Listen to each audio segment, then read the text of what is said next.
Hello everybody, I am BlueOrbit and welcome to this new series on the Manatees.com called Deep Space Newbies, and this first episode on factional warfare. Now this series is hopefully going to help those of you who are less than a month old and who have minimal skills how to earn as much ISK and have as much fun as possible in this game of EVE Online. Now I am going to go straight in and teach you what factional warfare is. Factional warfare is where you go and fight alongside the empires in many of their low-sec systems which are highlighted here. The Amarr fight the Minmatar and the Caldari fight the Gallente. You can go and enlist as an individual and then go and help take over low-sec systems. Now the Minmatar and Amarr war zones involve Metropolis, Hymatar, Devoid and the Bleak Lands as I have shown here. The systems shift hands and may not always reflect sort of the actual original zones, but generally the Metropolis and Hymatar regions are generally held by the Minmatar. Now the Gallente and Caldari zones involve Placid, Verge Vendor, Essence, the Citadel and Black Rise. Now both of these zones constitute a large quantity of low-sec space and allow for a lot of room for players to move around in. So it's not a concentrated zone, whereas you may have if you were doing mining or PvE, where you may find yourself in one small area that you are used to. You may be going through many systems in low-sec while doing this activity. So there is a lot of variety in this specific career. Now I'm going to go and show you what you actually find when you get into system. When you get into system, open up your probe scanner and you may see some combat sites here of varying sizes. Now they may be called outposts or installations, it doesn't matter. They will come in 4 sizes: novice, small, medium and large. Now large is an unrestricted site, so any ship including capitals can warp in there. Novice only allows T1 frigates into that site, as well as faction frigates. For this purpose, faction frigates will be classed as T1. Small allows T1 and T2 frigates, as well as T1 and T2 destroyers. And then medium allows all the way up to T2 cruisers, but not tier 3. So you cannot use strategic cruisers in a medium outpost or installation.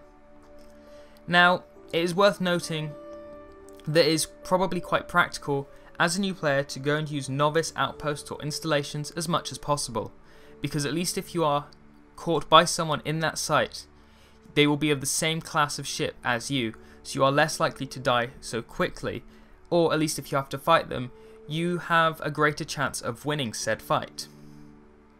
Now the next thing I'm going to show you is what you actually find inside the site. So when you get in there, either by going through the acceleration gate or, in the case of a large, just warping straight there, the main feature is the central structure here, which may be called a compound, for example. I'm not sure if that is the same name for everything, but that is the one for this particular case. Now the compound has a specific timer on it, which while you are in the site, you have to remain in the site for it to do this. The timer will tick down, and once the timer hits 0, you will earn loyalty points, as well as either decreasing or increasing the system vulnerability, which I will come to later. Now the other aspect of this site are the NPC ships. Now in this particular case it is a Caldari site, and so there is a Caldari battlecruiser here. The ships will scale to the size of the site as well. So this is a large site, so you have a Caldari Ferox ship. If you go to an hostile site, these ships will begin to attack you. So there is that added level of complexity where you don't have to only just deal with the players who fight for the enemy faction, you also have to deal with the faction's own navy ships as well. Now the next thing I'm going to show you is the loyalty points store. Now as I mentioned earlier, you can earn loyalty points from going to these sites and completing them. Once you go back to a station of the correct type, so for Caldari it is a state protectorate station, you go to the loyalty points store and you get all of these different options of things to buy, including implants, ammo, blueprints, modules and ships. It is worth noting that you should try and, if you have the time, look at the loyalty point to ISK ratio, because some items may be purchased a lot and sold at a low ISK on the market, whereas others may go for a much higher price compared to the loyalty points. When you find an item you like either to use or to sell on the market, just go to the buy column here, which is highlighted in X for me because I have no loyalty points, but then just purchase it. It will be redeemed to the station you're at, and then you can choose to either use it or sell it on the market. This is the main way that you go and earn ISK in Factional Warfare. You don't earn it directly, you earn it through loyalty points and then by selling onto the EVE market to other players. Now, it is worth mentioning that some of the items, for example, some of your ships or your tanking modules, they will be purchased a lot. So, whereas here I was going to try and show you some of the prices you may get, and I couldn't because it was a test server, you should definitely look into the costs on the market and check thoroughly and try and go for some of the more obscure ones if possible and go to the trading hubs. Now here I'm going to show you how to make a relatively cheap, easy to fit faction warfare ship. Now this is in no way good overall. I would not advise this for general flying or for PvP especially. This is just a ship that most people can use. Now first of all, just get a cheap frigate. For the Caldari it could be a Condor, possibly a Merlin. For your other ships it is worth trying to find a similar one, but then go and just get the maximum number of weapon modules for that ship. You should know what your race's preferred weapon type is, so for Amar it's lasers, Minmatar projectiles, etc, etc. Then the key point here is to get some warp core stabilizers. Now these will reduce your lock speed and range, but the key thing about this is that each one will negate one warp disruptor or half a warp scrambler. By having two, we can at least negate one warp scrambler or two warp disruptors, allowing us to escape more easily or more likely if we are tackled in a faction warfare site. Next we're going to go and get some tanking modules called adaptive invulnerability fields. That's just for shield tanking ships. Armor tanking, you may want energized adaptive nanomembranes for example.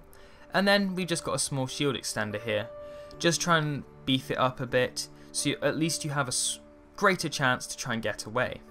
Now the other key module here is either an afterburner or a micro warp drive, both of which are of the 1MN types. These are specifically for frigates and will allow you to go and achieve a greater speed.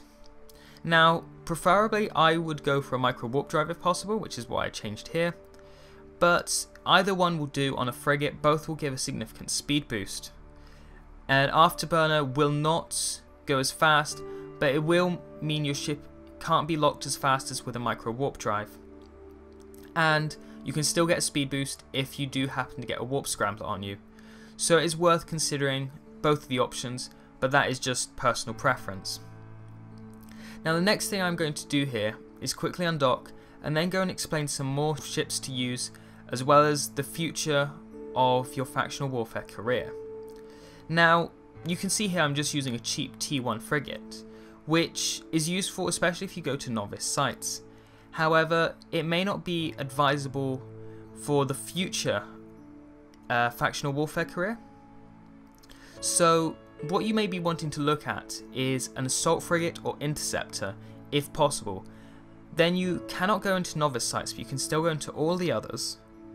And what those ships will allow you to do is either with assault frigates have a greater tank, so greater survivability and greater damage potential, as well as having the ability to go and sort of win fights and, if you want to, PvP more, which is very useful if you want to actually make a difference in trying to take over systems, which I will come to in just a second.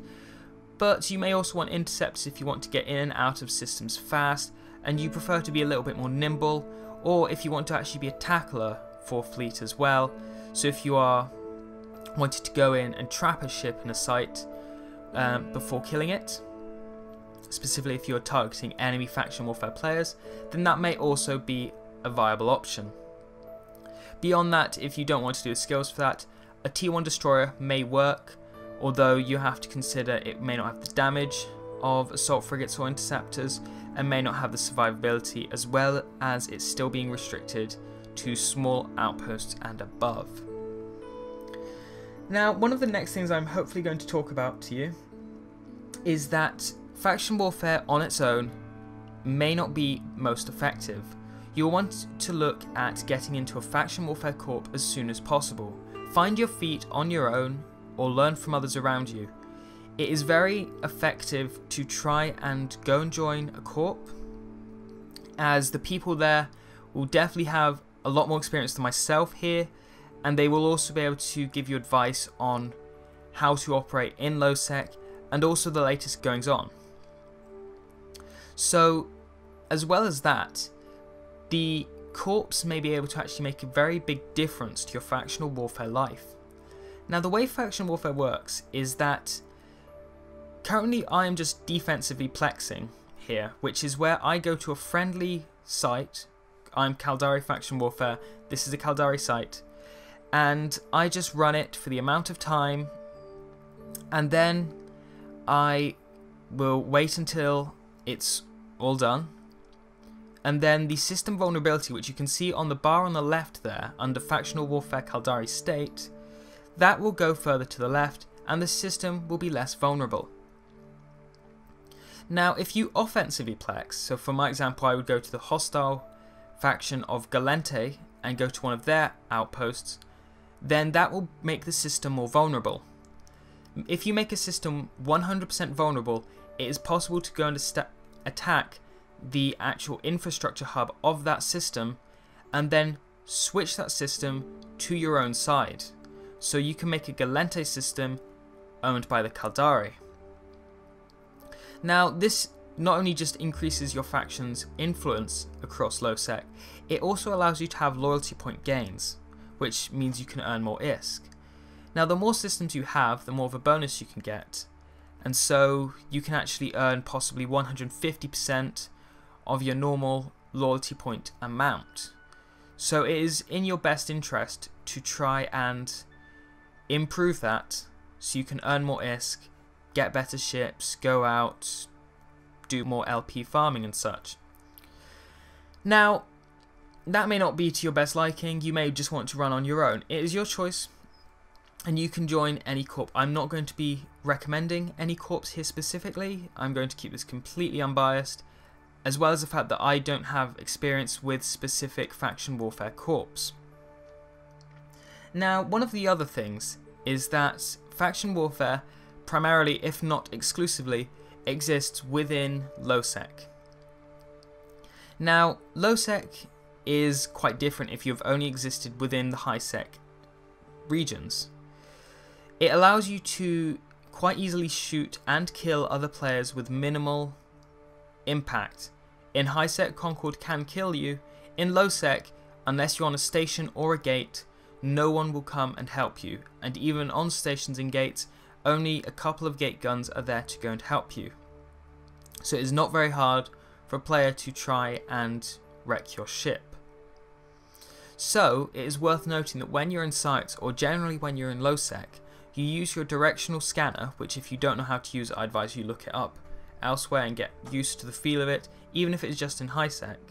You use your D-scan to go and keep an eye on ships that are in system, and if you have an acceleration gate, so from a novice to a medium outpost, you go and use that to see if anyone is specifically on the acceleration gate.